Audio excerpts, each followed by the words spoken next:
Peace, infinite waters, diving deep. Once again, sexology, water, fire, hot, cold, yin, yang. This is it.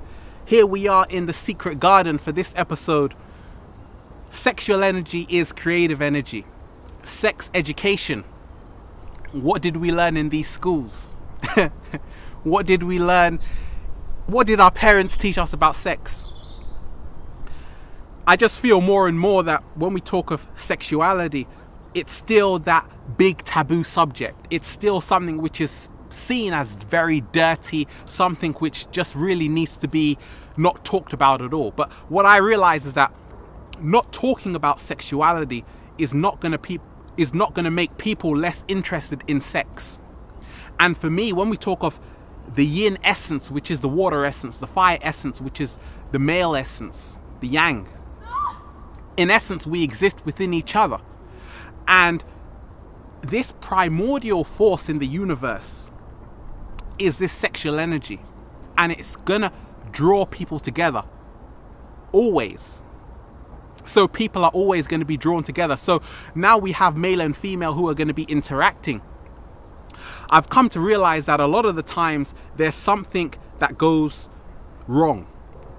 And this is just our attitude towards intercourse a lot of the times. A lot of us, a lot of women especially, who feel that the pill is the only way out.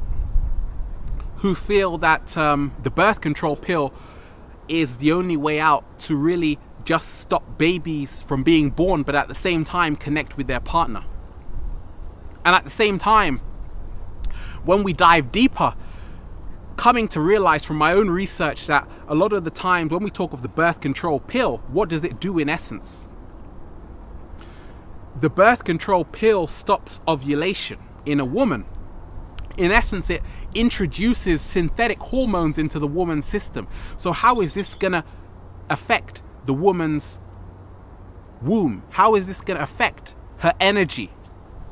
And more, there's so many studies which say that, okay, the birth control pill, it will stop pregnancy. 99% of the time, it will stop pregnancy. But at the same time, there's also a lot of cases which show that a lot of women suffer from depression.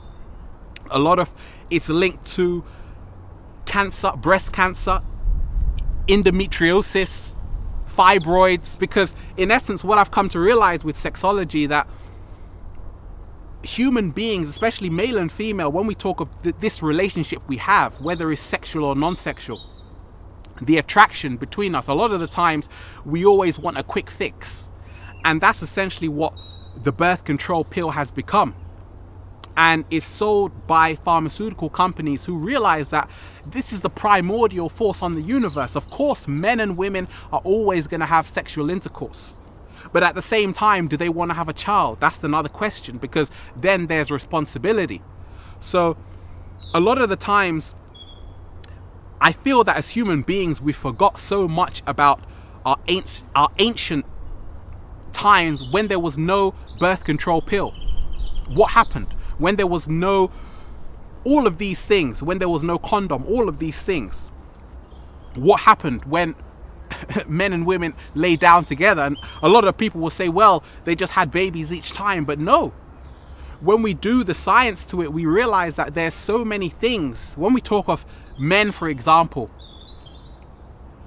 in essence, a lot of the time we say that it's a woman's responsibility. A lot of men feel that I don't want to wear a condom when I have intercourse, and that, oh, if the woman just takes the pill, then that's fine, that's beautiful, because then I can still feel, I can have my pleasure, and guess what, no child is going to be born. But at the same time, this is also what is damaging the womb of the woman.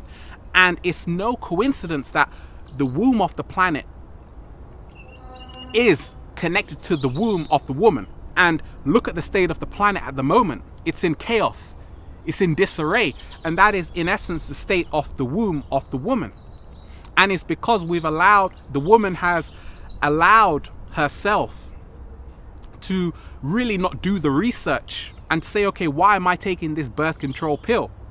I'm not trying to say you should take it or you shouldn't take it. For me, I'm just putting it out there of the research I know when it talk about sexology, also because the natural contraceptive, a lot of the times is within us. And the ancients knew that Tantra, which was really just created for men to control their yang energy,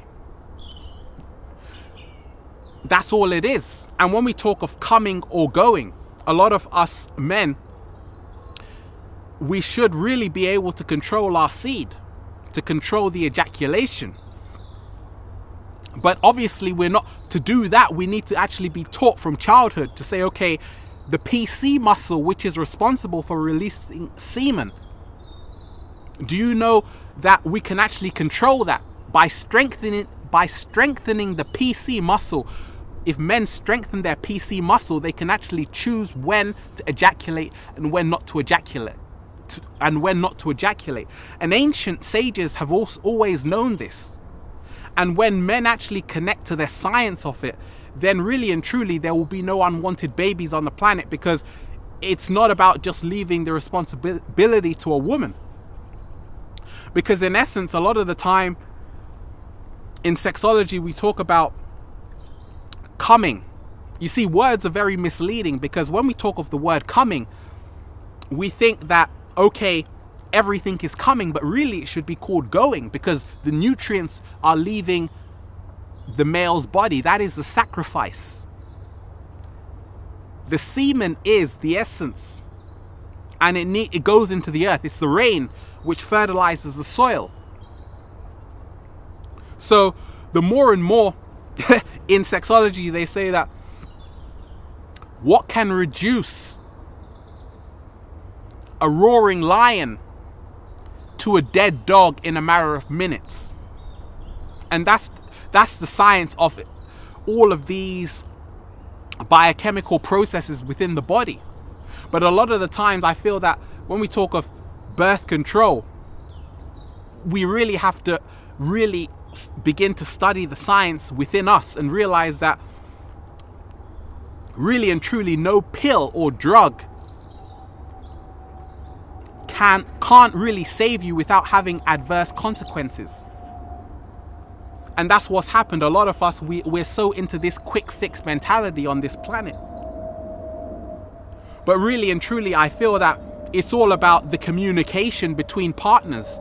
If you're with someone, if you're a woman and you're with a man, you should actually talk to your man and say, hey, do you know that I don't want to be on the pill anymore, but in essence, maybe we should talk about you not ejaculating so quickly. Or maybe we can talk about you trying to master your own sexual energy, your own yang energy, where you can actually choose to ejaculate or not. Women can actually help men not ejaculate by actually moving the energy up. Because in essence, what happens is the male energy flows down towards the center of the body during sexual activity. Women should be helping their partners raise the energy if they don't want to have a child. That way he won't ejaculate. But all of these things require communication. And that's the beauty of it. The key to relationships are communication. And that's the thing. A lot of us, we think we can just go to work, male and female, and then, we just have sex. But at the same time, we don't want to have any children from it. So let's use these pharmaceuticals to stop having children. But in essence, what the butterfly effect, what happens out of that? What happens is the womb of the woman becomes contaminated because we don't know what they're putting in these pharmaceutical drugs, but we take them. But this is it. This is sexology, infinite waters, diving deep to the heart of it. Stay healthy, stay well. Sexual energy is creative energy. This really should be talked about, but really and truly communication is key, and partners have to talk to each other, because in essence, if we don't, then people will only continue to do what the media tells them to do. And really and truly, I feel that it's all about connecting with people on our same vibration. Infinite waters, diving deep. Peace.